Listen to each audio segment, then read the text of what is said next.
Hi and welcome to the new video. In this video, I'll be discussing about the causes of over voltages.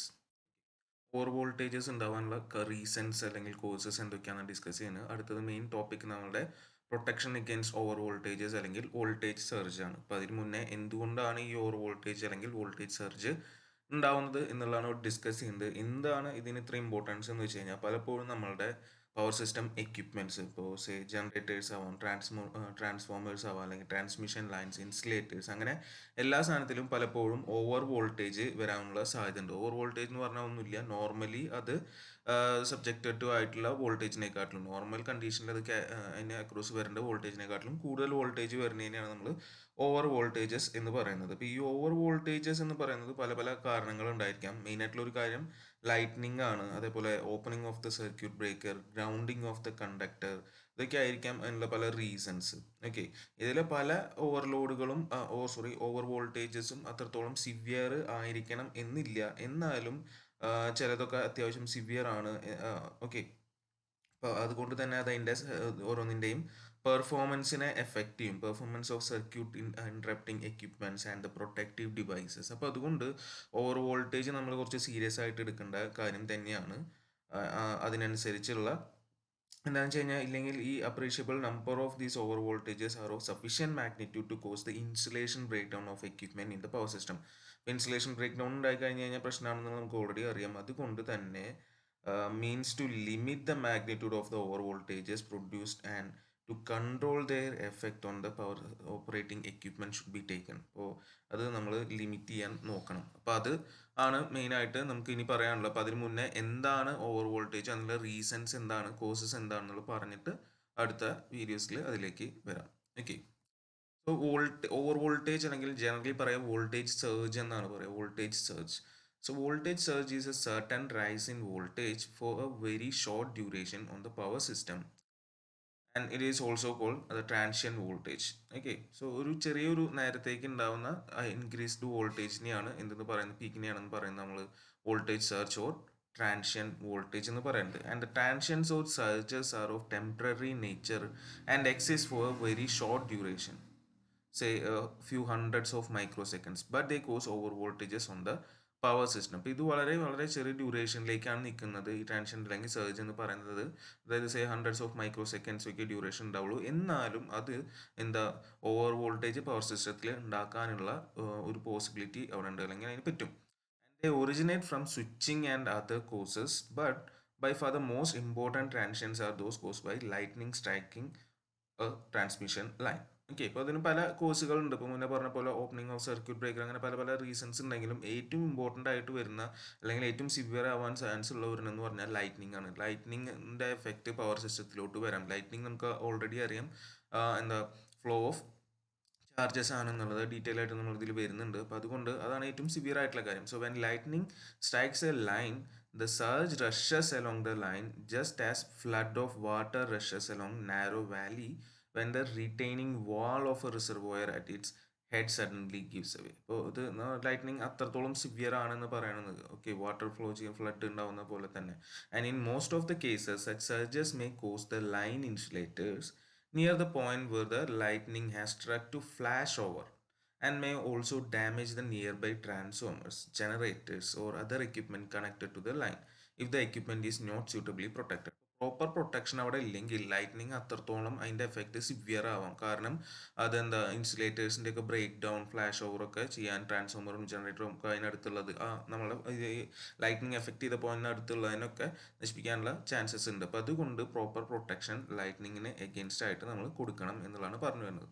അപ്പോൾ ഇതാണ് എന്താ പറയുക, നമ്മളൊരു voltage സർജിൻ്റെ ഒരു wave ഫോമാണ്. ഒരു ടിപ്പിക്കൽ ലൈറ്റ്നിങ് സർജ് ആണ് ശരിക്കും. ടിപ്പിക്കൽ ലൈറ്റ്നിങ് സർജിൻ്റെ ഇതാണ് ഇവിടെ പ്ലോട്ട് ചെയ്തിട്ടുള്ളത്. വോൾട്ടേജ് ബിൽഡപ്പ് അതാണ് ഏതാ വൈ ആക്സിസിൽ കാണിച്ചിട്ടുള്ളത്. എക്സ് ആക്സിസിൽ എന്താണ്, സോറി വൈ ആക്സിസിൽ കാണിച്ചിട്ടുള്ളത്, എക്സ് ആക്സിസിൽ ടൈമാണ് കാണിച്ചിട്ടുള്ളത്. ടൈം ഇൻ മൈക്രോ സെക്കൻഡ്സ് ആണ് കാണിച്ചിട്ടുള്ളത്. ഓക്കെ, സോ ഇതാണ് ഒരു സർജ് കാണിക്കുന്നത്. വോൾട്ടേജ് ഗ്രാജുവലായിട്ട് ഇൻക്രീസ് ചെയ്യുന്ന ഒരു T1 ടൈമിൽ എത്തുമ്പോൾ അത് അതിൻ്റെ പീക്കിൽ എത്തി വീണ്ടും മൊത്തം ടൈം ഇവിടെ T2 കാണിച്ചിട്ടുള്ള ആ ടൈമിലോട്ട് തിരിച്ച് വരുന്നത്. ഇപ്പോൾ ഇത് 0 EM/2 മാക്സിമമിൻ്റെ ഹാഫ്, ഇത് മാക്സിമം എന്നുള്ള രീതിയിൽ. അപ്പോൾ ജസ്റ്റ് ഇവിടെ എക്സ്പ്ലെയിൻ ചെയ്ത് പോകുന്നുണ്ട്.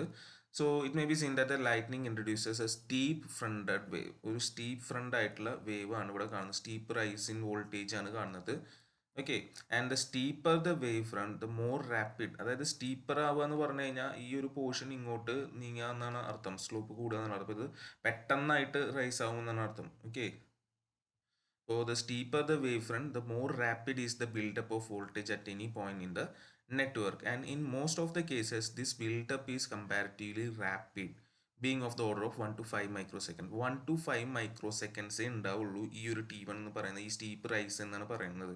ഇത് ഇങ്ങോട്ട് അടുക്കും തോറും അത്രയും സിവിയർ ആണ്, അല്ലെങ്കിൽ അത്രയും പെട്ടെന്നാണ് വോൾട്ടേജ് ബിൽഡപ്പ് ആവുന്നതാണ് പറയുന്നത്. And voltage surges are generally specified in terms of the rise time T1 and the time T2 to decay to half of the peak value. അപ്പോൾ ഇതിൻ്റെ സിവിയറിറ്റി എപ്പോഴും പറയുക രണ്ട് ടൈമുകളാണ്, T1 എന്നുള്ള ടൈമും T2 എന്നുള്ള ടൈമും. T1 എന്ന് പറഞ്ഞു കഴിഞ്ഞാൽ ആ പീക്കിലേക്ക് റൈസ് ആവാൻ എടുക്കുന്ന ടൈമും, T2 എന്ന് പറഞ്ഞാൽ അതിൽ നിന്ന് തിരിച്ച് ആ പീക്കിൻ്റെ പകുതിയിലോട്ട് തിരിച്ചെത്താൻ എടുക്കുന്ന ടൈമും. ഓക്കെ, ഈ രണ്ട് ഇതിൻ്റെ ബേസിലാണ് ഇവിടെ പറയുന്നത്. ഒരു എക്സാമ്പിൾ ആയിട്ട് പറയുകയാണെങ്കിൽ 1/50 microsecond surge is one which reaches its maximum value in 1 microseconds and decays to half of its value in 50 microseconds. So 1/50 microsecond surge എന്ന് പറഞ്ഞു കഴിഞ്ഞാൽ അതിൻ്റെ ന്യൂമറേറ്റർ പറയുന്നത് ഈ T1 എന്നുള്ള ടൈമും ഡിനോമിനേറ്റർ പറയുന്നത് T2 എന്നുള്ള ടൈമാണ്. സോ T1 ടൈമിൽ അത് റീച്ച് ആവും ഇവിടെ മാക്സിമത്തിൽ, T2 ടൈമിൽ അതിൻ്റെ പകുതിയിലേക്ക് എത്തും. ഇപ്പോൾ ഇവിടെ 1 മൈക്രോസെക്കൻഡ് ആകുമ്പോഴേക്കും തന്നെ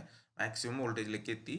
പിന്നെ 50 മൈക്രോസെക്കൻഡ് എടുത്തു, അത് തിരിച്ച് 49 കൂടി എടുത്തു, എന്താവാൻ തിരിച്ചത് എങ്ങോട്ട് എത്താൻ, ഹാഫ് വാല്യൂലേക്ക് എത്താൻ. ഇതാണ് ഒരു എന്താ പറയുക ടിപ്പിക്കൽ ലൈറ്റ്നിങ് സർജിൻ്റെ ഇത് വരുന്നത്. ഇത് ജനറൽ ഒരു ഇൻട്രൊഡക്ഷൻ എന്ന രീതിയിൽ. ഇനി നമുക്ക് നമ്മളതിന് മെയിനായിട്ടുള്ള കാര്യത്തിലേക്ക് വരാം.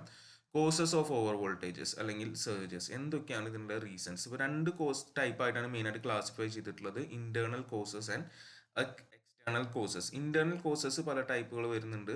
Switching surges, insulation failure, arching ground, resonance. അതിൽ സ്വിച്ചിങ് സർജ് തന്നെ കുറച്ച് ടൈപ്പുകൾ നമുക്ക് പറയാം. So switching surge, insulation failure, arching ground, resonance, ഇതൊക്കെയാണ് ഇന്റേണൽ കോസസ് വരുന്നത്. എക്സ്റ്റേണൽ കോസ് എന്ന് പറഞ്ഞാൽ മെയിനായിട്ട് ലൈറ്റ്നിങ് തന്നെയാണുള്ളൂ. ഓക്കെ, അപ്പോൾ ഈ രണ്ട് ടൈപ്പ് കോസസ് അവിടെ വരുന്നുണ്ടെങ്കിലും internal causes do not produce surges of large magnitude. അപ്പോൾ അതാണ് അവിടുത്തെ ഇമ്പോർട്ടൻ്റ് ആയിട്ടുള്ള കാര്യം. ഇന്റേണൽ കോസ് എന്താ ഓവർ വോൾട്ടേജ് ഇന്റേണൽ കോസ് കാരണമാണ് ഉണ്ടാവുന്നതെങ്കിൽ അത്രത്തോളം സിവിയർ ആയിട്ടുള്ള ഒന്നല്ല. Surges due to internal causes hardly increase system voltage to twice the normal value. അതായത് നോർമൽ വാല്യൂവിൻ്റെ ട്വൈസ് വരെ എത്തിക്കുള്ളൂ മാക്സിമം പോയി കഴിഞ്ഞാൽ. അത് അത്ര തന്നെ പലപ്പോഴും എത്താറില്ല ഇന്റേണൽ ആയിട്ടുള്ള എന്ന് പറയുന്നത്. Generally surges due to internal causes are taken care of by providing proper insulation to the equipment in the power system. So proper insulation കൊടുത്തു കഴിഞ്ഞു കഴിഞ്ഞാൽ വിത്ത്സ്റ്റാൻഡ് ചെയ്യാവുന്ന രീതിയിൽ ഇന്റേണൽ സർജസ് കാരണം എന്ത് വരാൻ പോകുന്നുള്ളൂ, ഓവർ വോൾട്ടേജ് വരാൻ പോകുന്നുള്ളൂ. അപ്പോൾ അത് അത്രത്തോളം സിവിയർ അല്ല. And surges due to lightning are very severe and may increase the system voltage to several times the normal value. ഇപ്പോൾ മറ്റേതിനെ പോലെ ട്വൈസ് ഒന്നും എത്തണ പോലെ അല്ല സർജസ്. ഓവർ വോൾട്ടേജ് ഉണ്ടാവുക, ലൈറ്റ്നിങ് വന്നു കഴിഞ്ഞാൽ ഒരുപാട് ടൈംസ്, മൾട്ടിപ്പിൾ ടൈംസിലേക്ക് പോവാം. അത്രയും സിവിയർ ആയിട്ടുള്ള ഹൈ വോൾട്ടേജ് ലെവൽസിലേക്ക് പോവാം. And if the equipment in the power system is not protected against this lightning surges, this surges may cause considerable damage. അപ്പോൾ അതിന് അഗൈൻസ്റ്റ് നമുക്ക് ഇൻസുലേഷൻ കൊടുത്താൽ പോരാ, പ്രോപ്പർ ആയിട്ടുള്ള പ്രൊട്ടക്ഷൻ തന്നെ കൊടുക്കണം. ഇല്ലെങ്കിൽ എന്താ സംഭവങ്ങൾ damage ആയി പോകും. And in fact, in a power system, the protective devices provided against over voltages mainly take care of lightning surges. അപ്പോൾ ഓവർ വോൾട്ടേജ് പ്രൊട്ടക്ഷൻ എന്ന് പറഞ്ഞു കഴിഞ്ഞാൽ അത് മെയിൻലി ഇൻറ്റൻഡ് ചെയ്തിട്ടുള്ളത് ലൈറ്റ്നിങ് പ്രൊട്ടക്ഷൻ തന്നെയാണ്. കാരണം ലൈറ്റ്നിങ് ആണ് ഏറ്റവും സിവിയർ ആയിട്ടുള്ള കാര്യം. ഓക്കെ, അപ്പോൾ ഏറ്റവും നമ്മൾ നോക്കേണ്ടത്, ഏറ്റവും ഇമ്പോർട്ടൻ്റ് ആയിട്ട് കെയർ ചെയ്യേണ്ടത് എന്ത് തന്നെയാണ്, ലൈറ്റ്നിങ് ആണ്. Then internal causes of over voltages, നമുക്ക് അതിൻ്റെ ഒന്ന് ഡീറ്റെയിൽ ആയിട്ട് നോക്കാം. Internal cause of over voltages on the power system are primarily due to the oscillation set up by sudden changes in the circuit condition. Circuit കണ്ടീഷനിലെ sudden changes കാരണം ഉണ്ടാകുന്ന oscillations ആണ് അവിടെ എന്തുണ്ടാവാൻ കാരണം, വോൾട്ടേജ് എന്താ പിക്കപ്പ് ചെയ്യാനും പീക്ക് ചെയ്യാനുള്ള കാരണം. And this circuit change may be A normal switching operation such as opening of a circuit breaker, or it may be the fault condition such as grounding of a line conductor. അപ്പോൾ ഇത് ഇങ്ങനെ, അതായത് normal condition ഉണ്ടാവാം അല്ലെങ്കിൽ normal condition കാരണം ഉണ്ടാവാം. Examples പറഞ്ഞാണ്, normally ഇപ്പോൾ നമ്മൾ ഒരു സർക്യൂട്ട് ബ്രേക്കർ ഓപ്പൺ ചെയ്യുന്ന സമയത്ത് ചിലപ്പോൾ ഉണ്ടാവാം. അതേപോലെ തന്നെ ഒരു ഗ്രൗണ്ട് ഫോൾട്ട് വന്നു കഴിഞ്ഞു കഴിഞ്ഞാലും ഉണ്ടാവാം എന്ത്, over voltages. And in practice the normal system insulation is suitably design to withstand such surge. അപ്പോൾ നോർമൽ കണ്ടീഷൻസിൽ നമ്മൾ അഡീഷണൽ ആയിട്ട് ഒന്നും പ്രൊവൈഡ് ചെയ്യേണ്ട. കാരണം ഇൻസുലേഷൻ അത്യാവശ്യം പ്രോപ്പർ ആയിരിക്കും. ഇപ്പം നേരത്തെ പറഞ്ഞ പോലെ ട്വൈസ് ആണ് മാക്സിമം പോയി കഴിഞ്ഞാൽ ട്വൈസ് ഒന്നും എത്താറില്ല ഓവർ വോൾട്ടേജ് നോർമൽ വോൾട്ടേജിൻ്റെ. അപ്പോൾ അതുകൊണ്ട് പ്രോപ്പർ ഇൻസുലേഷൻ ഇങ്ങനെ കൊടുത്തിട്ടുണ്ടെങ്കിൽ അത് തന്നെ ഓക്കെയാണ് ഇന്റേണൽ കോസസിനെ നോക്കാൻ എന്നാണ് പറഞ്ഞത്. ജസ്റ്റ് ആ പറഞ്ഞ ഇന്റേണൽ കോസസ് ഒന്ന് എക്സ്പ്ലെയിൻ ചെയ്ത് പോവാണ്. സോ ഫസ്റ്റത്തെ സ്വിച്ചിങ് സർജസ് ആണ് പറഞ്ഞത്. Over voltages produce on the power system due to switching operations are known as switching surges. Switching എന്ന് പറഞ്ഞൊന്നുമില്ല, സ്വിച്ച് ഓപ്പൺ ചെയ്യുക ക്ലോസ് ചെയ്യുക എന്നുള്ള ഒരു മീനിങ് തന്നെ വരുന്നുള്ളൂ. അപ്പോൾ ആ സമയത്ത് ഉണ്ടാകുന്ന സർജസിനെയാണ് സ്വിച്ചിങ് സർജസ് എന്ന് നമ്മൾ പറയുന്നത്. അപ്പോൾ അതിൽ ഫസ്റ്റത്തെ കേസ് ഓഫ് ആൻ ഓപ്പൺ ലൈനിൻ്റെ കേസാണ് ആദ്യം വരുന്നത്. So during switching operations of an unloaded line travelling waves are setup which produce over voltages on the line. So unloaded ആയിട്ടുള്ള ഒരു ലൈൻ സ്വിച്ച് ചെയ്യണ സമയത്ത് ട്രാവലിംഗ് വേവ്സ് അതിൽ സെറ്റപ്പ് ചെയ്യും. അതായത് ഒരു എൻഡിൽ നിന്ന് അപ്പുറത്തോട്ട് പോകുന്ന ട്രാവലിംഗ് വേവ്സ് ഉണ്ടാവും. അത് ഓവർ വോൾട്ടേജിന് കാരണമാവും എന്നുള്ളതാണ് പറയുന്നത്. Okay. So when an unloaded line is connected to the voltage source, ഒരു ലോഡ് ഇല്ലാത്തൊരു ലൈൻ വോൾട്ടേജ് സോഴ്സിലേക്ക് കണക്ട് ചെയ്യുമ്പോൾ എന്ത് സംഭവിക്കും? വോൾട്ടേജ് വേവ് ഈ setup which travels along the line. അതൊരു വേവ് സെറ്റപ്പ് ആവും, അത് അതിൻ്റെ ലെങ്ത്തിൽ ട്രാവൽ ചെയ്യും. And on reaching the terminal point, ഇപ്പോൾ സേ ഇതിലാണെങ്കിൽ ഇത് നമ്മളിവിടെ ക്ലോസ് ചെയ്തു. ഇതാണ് നമ്മളുടെ അൺലോഡഡ് ലൈൻ, ഈ ഒരു പോർഷൻ. ഇത് നമ്മളുടെ വോൾട്ടേജ് സോഴ്സ് ആണ്. അപ്പോൾ ഈ ഒരു സ്വിച്ച് SPDT സ്വിച്ച് വെച്ചിട്ട് DPST സ്വിച്ച് വെച്ചിട്ട് നമ്മളിവിടെ ക്ലോസ് ചെയ്യാണ്. അപ്പോൾ എന്തുണ്ടാവും? ഇവിടെ നിന്നൊരു ട്രാവലിംഗ് വേവ് ഉണ്ടാവും, അത് ഇങ്ങോട്ട് പോകും. എവിടേക്ക്? ഈ ഒരു എൻഡിലേക്ക്. ഇപ്പോൾ എ എന്നുള്ള പോയിന്റിലേക്ക് എത്തുന്നു.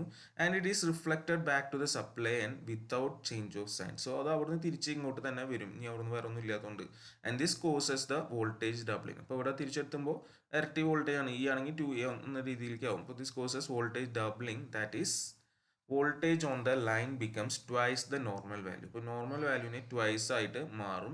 ഇപ്പോൾ ERMS is the supply voltage, then the instantaneous voltage which line will have to withstand will be actually 2√2 E വരും. ഓക്കെ. അപ്പോൾ അത്രയും വോൾട്ടേജ് തിരിച്ച് ഇത് വിത്ത്സ്റ്റാൻഡ് ചെയ്യേണ്ടി വരും. And this voltage is of temporary nature. അപ്പോൾ ചെറിയ കുറച്ച് നേരത്തേക്കേ ഉണ്ടാവുള്ളൂ. And it is because A line losses attenuate the wave and in a very short time, and the line settles down to its normal supply voltage. അപ്പോൾ അത് പെട്ടെന്ന് അത് settle down ആവും എന്നുള്ളതാണ് പറയുന്നത്. Similarly if an unloaded line is switched off, the line will attain a voltage of 2√2 E for a moment before settling down to the normal value. അപ്പോൾ നമ്മൾ switch off ചെയ്യുന്ന സമയത്തും ഇതേ സംഭവം സംഭവിക്കാം, പക്ഷെ അത് പെട്ടെന്ന് അതിൻ്റെ ലോസ് ഒക്കെ കാരണം ഒഴിവായി 2√2 E വരും. ഇവിടെ 2√2 E ആണ്, ERMSന്റെ ആവശ്യമില്ല. ഓക്കെ. അപ്പോൾ അതാണ് അൺലോഡഡ് ലൈനിന്റെ സ്വിച്ചിങ്ങിന്റെ case. In case of loaded line, ഒരു ലോഡഡ് ലൈനിന്റെ കേസിൽ എന്ത് സംഭവിക്കും എന്നുള്ളത് നോക്കാം. So over voltages will also be produce during the switching operations of a loaded line. Suppose a loaded line is suddenly interrupt. ഇപ്പോൾ നമ്മൾ ഒരു ഫുള്ളി ലോഡഡ് ആയിട്ടുള്ള ഒരു ലൈൻ പെട്ടെന്ന് അവിടുന്ന് ഇൻറപ്റ്റ് ചെയ്യുകയാണെങ്കിൽ എന്ത് സംഭവിക്കും? This will set up a voltage 2 Zn across the break അല്ലെങ്കിൽ സ്വിച്ചിനെ അക്രോസ് ആയിട്ട് പെട്ടെന്ന് അത് ഓപ്പൺ ഇതാവുകയാണ് ചെയ്യുന്നത്. അപ്പോൾ ഓപ്പൺ ആകുമ്പോൾ പെട്ടെന്ന് അതിന് അക്രോസ് ആയിട്ട് എന്ത് വരും? ഹൈ വോൾട്ടേജ് ഡെവലപ്പ് ആവും. 2 Zn × I, where I is the instantaneous value of the current at the time of opening of the line and Zn is the natural impedance of the line. ലൈനിൻ്റെ natural impedance ആണ്. അപ്പോൾ ഇത്രയും ഒരു voltage അവിടെ ഒറ്റയടിക്ക് ഉണ്ടാവും. ഇപ്പോൾ for example പറയുകയാണെങ്കിൽ suppose the line is having 1000 ohms impedance and carries a current of 100 amperes, and the break occurs at the moment when the current is maximum. Current maximum ആയിരിക്കുന്ന സമയത്താണ് ബ്രേക്ക്, അതായത് 100√2ൻ്റെ സമയത്താണെങ്കിൽ ഇപ്പോൾ വോൾട്ടേജ് എന്താ വരിക? 2 × 1000 × 100√2 ആണ് വരിക. അപ്പോൾ 282.8 kV വരും. And if Vm is the peak value of the voltage in kV, the maximum voltage with the line may be subjected to എന്തായിരിക്കും? Vm plus 282.8 kV. അപ്പോൾ അത്രയും വോൾട്ടേജിലേക്ക് അത് എന്താവും? എക്സ്പോസ്ഡ് ആവും. അപ്പോൾ അതാണ് ലോഡഡ് ലൈൻ പെട്ടെന്ന് ഇതാകുമ്പോൾ സംഭവിക്കുന്നത്. അതേപോലെ കറണ്ട് ചോപ്പിംഗ് നമ്മൾ മുന്നേ പറഞ്ഞിട്ടുള്ള തന്നെയാണ്. Current chopping results in the production of high voltage tension across the contacts of the air blast circuit breaker. Air blast circuit ബ്രേക്കറിന്റെ കേസ് പറഞ്ഞ സമയത്ത് നമ്മൾ പറഞ്ഞിട്ടുള്ളതാണ് കറണ്ട് ചോപ്പിംഗ്. അപ്പോൾ ആ കറണ്ട് ചോപ്പ് ചെയ്യുന്ന സമയത്ത് ഹൈ വോൾട്ടേജ് അവിടെ ഉണ്ടാവുന്നുണ്ട് എന്നുള്ള ഓൾറെഡി ഡിസ്കസ് ചെയ്തിട്ടുള്ളായിരുന്നു. So unlike oil circuit breakers which are independent for the effectiveness On the magnitude of the current being interrupted, air blast circuit breakers retain the same extinguishing power irrespective of the magnitude of the current. അപ്പോൾ നമ്മൾ already പറഞ്ഞിട്ടുള്ളതാണ് air blast circuit ബ്രേക്കറിൽ ഏത് കറണ്ടിനായാലും same എന്ത് പവറാണ് അവിടെ breaking power ആണ് അത് കൊടുത്തുകൊണ്ടിരിക്കുന്നത്. ആൻഡ് വെൻ ബ്രേക്കിംഗ് ലോ കറണ്ടിനെയാണ് ബ്രേക്ക് ചെയ്യുന്നതെങ്കിൽ സേ ട്രാൻസ്ഫോമർ മാഗ്നറ്റൈസിങ് കറണ്ട് ഒക്കെ ആണെങ്കിൽ with air blast breaker powerful deionizing effect of the air blast causes the current to fall abruptly to zero well before natural current zero is reached. അതാണ് നമ്മളുടെ current chopping എന്നുള്ളതൊക്കെ നമ്മൾ already പറഞ്ഞിട്ടുള്ളതാണ്. And this phenomenon is called the current chopping and produces high transient voltage across the breaker contacts. And over voltages due to current chopping are prevented by resistance switching. അതും നമ്മൾ പറഞ്ഞിട്ടുണ്ട്. ഈ over voltage ആണ് അവിടുത്തെ issue. അത് ഒഴിവാക്കാൻ വേണ്ടിയിട്ട് നമുക്ക് എന്ത് ഉപയോഗിക്കാം? റെസിസ്റ്റൻസ് സ്വിച്ചിങ് ഉപയോഗിക്കാം. അപ്പോൾ ഇത് സർക്യൂട്ട് ബ്രേക്കറിന്റെ ചാപ്റ്ററിൽ ഡീറ്റെയിൽ ആയിട്ട് പറഞ്ഞിട്ടുള്ള കാര്യം തന്നെയാണ്. അപ്പോൾ അത് ഇവിടുത്തെ സ്വിച്ചിങ് സർജസിന്റെ ഒരു കോഴ്സ് ആണെന്ന് മാത്രം. അത്രയാണ് നമ്മുടെ സ്വിച്ചിങ് സർജസ് വരുന്നത്. ഇപ്പോൾ നമ്മൾ ഡിസ്കസ് ചെയ്തുകൊണ്ടിരിക്കുന്ന ഇന്റേണൽ കോഴ്സ് ആണ്. അതിൽ സ്വിച്ചിങ് സർജസ് പറഞ്ഞു. നെക്സ്റ്റ് ഇൻസുലേഷൻ ഫെയിലിയർ ആണ്. Okay, so the most common cause of insulation failure in A power system is the grounding of the conductor. That is insulation failure between line and earth which may cos over voltage. അതായത് normal ഒരു സംഭവിക്കാവുന്ന ഒരു കാര്യം എന്ന് പറഞ്ഞു കഴിഞ്ഞാൽ ഇപ്പം നമ്മളുടെ കണ്ടക്ടറിൻ്റെ ഇൻസുലേഷൻ ഫെയിലായിട്ട് അതും ഇപ്പോൾ എന്തിൽ കൂടെയാണ് പോകുന്നത്, അതിൻ്റെ മെറ്റാലിക് ബോഡിയിൽ കൂടെ ഗ്രൗണ്ടിലോട്ടുള്ള ഒരു കണക്ഷൻ വരുന്നതാണ്. ഡൗൺ ഫോൾട്ട് ആണ് മെയിനായിട്ട് സംഭവിക്കാവുന്നത്. ഓക്കെ, ഇപ്പോൾ ഇവിടെ നമ്മൾ ഇതിൽ കാണിച്ചിട്ടുള്ള പോലെ പി ക്യു എന്നുള്ളത് suppose line at potential E ആണ് potential is earth at point X. ഇപ്പോൾ ഇവിടെ ഇതിൻ്റെ ഇൻസുലേഷൻ എന്തോ ബ്രേക്കായി അത് എന്തായി എർത്തിലോട്ടൊരു കണക്ഷൻ വന്ന പോലെ എങ്കിൽ എന്ത് സംഭവിക്കും? Earthing of the line causes two equal voltages of minus E. ഇപ്പോൾ രണ്ട് സൈഡിലോട്ടും E to travel along X Q and X P containing currents minus E by Z N and plus E by Z N. ഇപ്പോൾ ഇങ്ങോട്ടും minus E എന്ന് പറഞ്ഞൊരു voltage, ഇങ്ങോട്ട് E by Z N കറണ്ടും minus E by Z N കറണ്ടും എന്ന രീതിയിൽ. അപ്പോൾ both these currents pass through the X to the earth. ഇപ്പോൾ ഈ പോയിന്റിൽ കൂടെ ഗ്രൗണ്ടിലോട്ട് പോകുന്ന രീതിയിലാണ്. അപ്പോൾ ട്വൈസ് ഈ കറണ്ട് എവിടെ വരും? 2e ബൈ സെഡ് എൻ നമ്മുടെ ഗ്രൗണ്ടിലോട്ട് വരുന്ന രീതിയിൽ. അപ്പോൾ അതും ഒരു ഇഷ്യൂ. ദെൻ ആർക്കിംഗ് ഗ്രൗണ്ട് ആണ് അടുത്തൊരു ഇന്റേണൽ റീസൺ. സോ എന്താ in early days of transmission the neutral of three phase lines was not earth to gain to advantage. അതായത് പണ്ട് മുന്നേ നമ്മളിപ്പോൾ കോമൺ ആയിട്ട് ചെയ്യുന്നൊരു കാര്യമാണ് ന്യൂട്രൽ, ത്രീ ഫേസിന് ന്യൂട്രൽ എപ്പോഴും എർത്ത് ചെയ്ത് വെക്കും. പക്ഷെ മുന്നേ ഈ ന്യൂട്രൽ എർത്ത് ചെയ്ത് വെച്ചായിരുന്നില്ല. ഒന്ന് എന്താണെന്ന് വെച്ച് കഴിഞ്ഞാൽ in case of a line to ground fault the line is not put out of action. Line to ground fault വന്നു കഴിഞ്ഞ് കഴിഞ്ഞാൽ എന്തുണ്ടാവില്ല, ലൈൻ അവിടെ നിന്ന് ഓഫ് ആവില്ല. Then secondly, the zero sequence currents are eliminated, resulting in the decrease of interference with communication. Zero sequence current flow ചെയ്യുമ്പോൾ communication ലൈനായിട്ടുള്ള interference ഉള്ളതാണ്. അപ്പോൾ അത് ഒഴിവാക്കാൻ വേണ്ടിയിട്ട് ആ സീറോ സീക്വൻസ് കറണ്ട് ഫ്ലോ ഇല്ലാണ്ടിരിക്കാൻ വേണ്ടിയിട്ടും ന്യൂട്രൽ കൂടെയാണ് ഫ്ലോ ചെയ്യാമെന്ന് നമുക്കറിയാം. അപ്പോൾ അത് ഒഴിവാക്കാൻ വേണ്ടിയിട്ടും കൂടിയാണ് എന്ത് ചെയ്താറുന്നത്, ഇത് ഗ്രൗണ്ട് ചെയ്ത് വെക്കാഞ്ഞത്. And insulated neutrals give no problem with short lines and comparatively low voltages. അപ്പോൾ നമ്മൾ ഗ്രൗണ്ട് ചെയ്യാത്ത ഇൻസുലേറ്റ് ചെയ്ത് വെച്ചിട്ടുള്ള ന്യൂട്രൽസ് ചെറിയ ലൈൻസ് ഷോർട്ട് ലൈൻസ് ഒക്കെ ആണെങ്കിൽ ലോ വോൾട്ടേജ് വർക്ക് ചെയ്യുന്നതാണെങ്കിൽ വലിയ കുഴപ്പമില്ല എന്നാണ് പറയുന്നത്. പക്ഷേ when the lines are long and operate at high voltages, serious problems called arcing ground is often witnessed. Okay, അപ്പോൾ ഹൈ വോൾട്ടേജ് ഉള്ള ലോങ് ലൈൻസിലാണ് പ്രശ്നം വരുന്നത്. ഇപ്പോൾ ഇത് വന്നു കഴിഞ്ഞാൽ arcing grounds produce severe oscillations of 3 to 4 times the normal voltage. So normal വോൾട്ടേജിൻ്റെ 3 to 4 times വരെയൊക്കെ വോൾട്ടേജ് പോവാം. ഇപ്പോൾ കമ്പാരിറ്റീവ്ലി കൂടുതൽ വോൾട്ടേജ് വരാൻ പോസിബിലിറ്റി ഉള്ളതാണ് ആർക്കിംഗ് ഗ്രൗണ്ട്. അപ്പോൾ അത് ഡിഫൈൻ ചെയ്തിട്ടുള്ള എങ്ങനെയാണ്? The phenomenon of intermittent arc taking place in line to ground fault of a three-phase system with consequent production of transients is known as arcing ground. So intermittent arc taking place in line to ground fault ഉണ്ടാവുന്നതാണ് of a three-phase system with consequent production of transients. The transients produced due to arcing ground are cumulative and may cause serious damage to the equipment in the power system by causing breakdown of insulation. അപ്പോൾ ഇത് add ചെയ്ത് പോകുന്ന ഒരു സാധനമാണ്. അപ്പോൾ അത് എന്താ insulation break down ഉണ്ടാവാൻ സംഭവിക്കുന്ന അതിലേക്ക് മാറാവുന്നതാണ്. And arcing ground can be prevented by earthing the neutral. അപ്പോൾ ന്യൂട്രൽ ഇങ്ങനെ ഐസൊലേറ്റ് ചെയ്ത് വെക്കാണ്ട് എർത്ത് ചെയ്ത് വെച്ച് കഴിഞ്ഞാൽ ഈ കുഴപ്പമൊന്നുമില്ല. അപ്പോൾ മുന്നത്തെ ഡേയ്സിൽ അത് ഉണ്ടായിരുന്നു എന്ന് പറയാണ്. അപ്പോൾ എർത്തിങ് ചെയ്ത് കഴിഞ്ഞാൽ ഓക്കെയാണ്. പിന്നെ വരുന്നതാണ് resonance. So resonance in an electrical system occurs when നമുക്കറിയാവുന്ന കാര്യമാണ് inductance of the circuit becomes അല്ലെങ്കിൽ inductive reactance of the circuit becomes equal to the capacity reactance. X equal to X L ആവുന്ന സമയത്താണ് റെസൊണൻസ് എന്നുള്ള phenomenon ഉണ്ടാവുക എന്നുള്ളത് നമ്മൾ detail ആയിട്ട് പഠിച്ചിട്ടുള്ളതാണ്. And under resonance impedance of the circuit is equal to the resistance of the circuit and the power factor is unity. കാരണം X minus X L എന്താ സീറോ ആണ്. അപ്പോൾ അവിടെ ഇമ്പിഡൻസ് എന്ന് പറഞ്ഞാൽ പ്യുവർ റെസിസ്റ്റൻസ് ആയി മാറും സർക്യൂട്ട്, ആൻഡ് പവർ ഫാക്ടർ എന്തായി മാറും, യൂണിറ്റി ആയി മാറും. And resonance causes high voltages in the electrical system.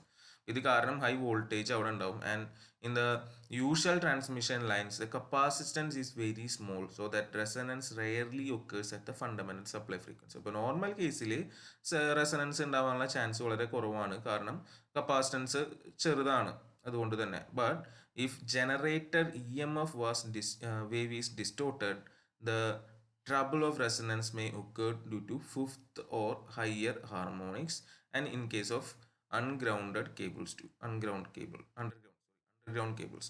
Okay, ഇപ്പോൾ നോർമൽ കേസിലാണെങ്കിൽ ഫണ്ടമെന്റലിൽ വെച്ചിട്ട് ഇത് ഉണ്ടാവാനുള്ള പോസിബിലിറ്റി ഇല്ല. പക്ഷേ generator wave EMF wave distorted ആയിട്ടുള്ള കേസിലാണെങ്കിൽ അതിൽ ഫിഫ്ത്ത് ഹാർമോണിക് കാരണം ചിലപ്പോൾ എന്ത് ഉണ്ടാവുമെന്ന് പറയുന്നത്, റെസൊണൻസ് ഉണ്ടാവുമെന്ന് പറയുന്നത്. അപ്പോൾ നോർമലി ഉണ്ടാവാനുള്ള പോസിബിലിറ്റി ഇല്ല, പക്ഷേ ഡിസ്റ്റോർട്ടഡ് വേവ് ആണ് നമ്മുടെ ജനറേറ്റർ പ്രൊഡ്യൂസ് ചെയ്യുന്നത് എങ്കിൽ, പ്യുവർ സൈൻ വേവ് അല്ല എങ്കിൽ ആ കേസിൽ ചിലപ്പോൾ ഉണ്ടാവാം എന്നാണ് പറയുന്നത് റെസൊണൻസ്. ഇത്രയാണ് നമ്മളുടെ ഇന്റേണൽ കോസസ് വരുന്നത്. ഇപ്പോൾ ഇന്റേണൽ കോസസിന്റെ കാര്യങ്ങളാണ് പറഞ്ഞത്. നെക്സ്റ്റ് എക്സ്റ്റേണൽ കോസ് ആണ്. എക്സ്റ്റേണൽ കോസ് എന്ന് പറഞ്ഞാൽ ആകോരണം തന്നെയാണുള്ളൂ, ഏതാ, ലൈറ്റ്നിങ്. ഇപ്പോൾ ലൈറ്റ്നിങ്ങിനെ കുറിച്ചാണ് കൂടുതൽ നമുക്ക് ഇവിടെ ഡിസ്കസ് ചെയ്യാൻ വരുന്നത്.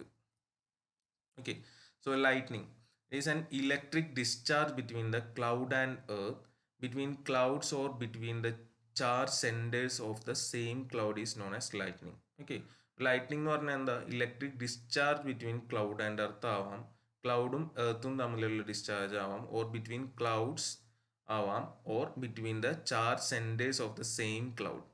അപ്പോൾ ഇതിനെ എല്ലാറ്റിനും ഡിസ്ചാർജിനാണ് എന്തെന്ന് പറയുന്നത്, ലൈറ്റിംഗ് എന്ന് പറയുന്നത്. അപ്പോൾ 3 ടൈപ്പുകൾ ഉണ്ടാവുമെന്നാണ് പറഞ്ഞത്. ഒന്ന് cloud and earth, between clouds, then between the charge centres of the same cloud. അപ്പോൾ ക്ലൗഡും എർത്തും തമ്മിലുണ്ടാവാം, ക്ലൗഡുകൾ തമ്മിലുണ്ടാവും, ഒരു ക്ലൗഡിന്റെ ഉള്ളിൽ തന്നെ ഉണ്ടാവും. അപ്പോൾ എന്തായാലും ഈ ഇലക്ട്രിക് ഡിസ്ചാർജിനെയാണ് നമ്മളെന്ന് പറയുന്നത് ലൈറ്റ്നിങ്. ഇപ്പോൾ ലൈറ്റ്നിങ് എന്തായാലും എല്ലാവരും കണ്ടിട്ടുള്ളതാണ്. അപ്പോൾ അതാണ് ഏറ്റവും സിവിയർ ആയിട്ടുള്ള ഓവർ വോൾട്ടേജ് സിസ്റ്റത്തിലോട്ട് വരുന്നത്. കാരണം അത് നമ്മളുടെ കണ്ടക്റ്റീവ് പാത്ത് എവിടെ കിട്ടുമോ അതെടുത്ത് പോവും. അപ്പോൾ അത് ആണ് പവർ സിസ്റ്റം നമ്മൾ ഏറ്റവും കൂടുതൽ നോക്കി ഇരിക്കേണ്ട ഒരു ഇഷ്യൂ എന്ന് പറയുന്നത്. ലൈറ്റ്നിങ് ഡീറ്റെയിൽ ആയിട്ട് പറയുകയാണെങ്കിൽ, lightning is a huge spark and take place when clouds are charged to such a high potential, maybe positive or negative, with respect to the earth or a neighboring cloud, that the dielectric strength of neighboring medium, which may be usually air, is destroyed. അപ്പോൾ lightning എന്ന് പറഞ്ഞ ഒരു huge spark ഉണ്ടാവുന്നതാണ്. അപ്പോൾ അത് നേരത്തെ പറഞ്ഞ പോലെ തന്നെ ചിലപ്പോൾ എന്താ ക്ലൗഡും ഗ്രൗണ്ടും തമ്മിലുള്ള പൊട്ടൻഷ്യൽ ഡിഫറൻസ് കാരണമാവാം, അല്ലെങ്കിൽ 2 ക്ലൗഡുകൾ തമ്മിലുള്ള പൊട്ടൻഷ്യൽ ഡിഫറൻസ് ഒക്കെ കാരണമാവാം. കാരണം ഈ ക്ലൗഡുകൾക്ക് ചാർജ് അക്യുമുലേറ്റ് ചെയ്യും, പോസിറ്റീവോ നെഗറ്റീവോ അതെങ്ങനെയാണെന്നുള്ളത് പറയാം. അപ്പോൾ അത് ആ ഒരു പൊട്ടൻഷ്യൽ ഡിഫറൻസ് വരുമ്പോൾ എയർ എന്ന് പറയുന്ന അവിടുത്തെ മീഡിയം ബ്രേക്ക് ഡൗൺ ആവും, വോൾട്ടേജ് അതിൻ്റെ ബ്രേക്ക് ഡൗൺ സ്ട്രെങ്ത്തിനെക്കാട്ടും കൂടുമ്പോൾ, എന്നിട്ട് ചാർജ് ഡിസ്ചാർജ് ഉണ്ടാവുകയാണ് ബിറ്റ്വീൻ ക്ലൗഡ്സ്. അങ്ങനെയാണ് എന്തുണ്ടാവുന്നത്, ലൈറ്റ്നിങ് നോർമലി ഉണ്ടാവുന്നത്. അപ്പോൾ ഇതിന് ഒരുപാട് തിയറീസ് ഒക്കെ ഉണ്ട്. അപ്പോൾ അതിൽ ഏറ്റവും മെയിൻ ആയിട്ടുള്ള തിയറിയാണ് ഡിസ്കസ് ചെയ്യുന്നുള്ളൂ.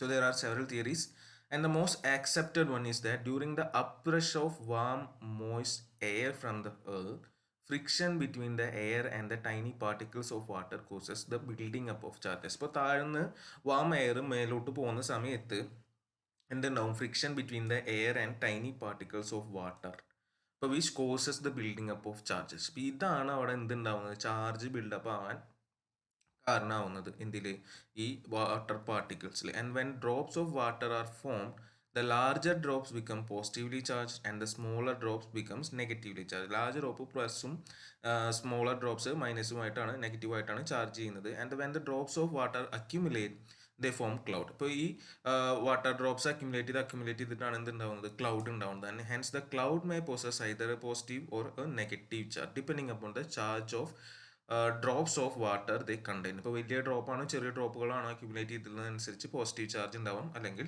നെഗറ്റീവ് ചാർജ് ഉണ്ടാവും. And the charge on the cloud may become so great that it may discharge to another cloud or to earth, as we call this we call this as lightning. അപ്പോൾ ഇവർ തമ്മിൽ ഇത് വന്ന് potential difference വന്ന് break down ചെയ്തിട്ടാണ് discharge. എന്തായാലും അവിടുന്ന് discharge ഉണ്ടാവുന്നതാണ് നമ്മൾ എന്തായിട്ട് കാണുന്നത്, ലൈറ്റ്നിങ്. ഈ ചാർജ് ഒരു ഇതിൽ നിന്ന് അപ്പുറത്തോട്ട് ഫ്ലോ ചെയ്യുന്നതിനാണ് ലൈറ്റ്നിങ് ആയിട്ട് കാണുന്നത്. And the thunder which accompanies the lightning is due to the fact that lightning suddenly heats up the air, thereby causing it to expand. ഈ ലൈറ്റ്നിങ് ഉണ്ടാകുമ്പോൾ എന്താണ് സംഭവിക്കും?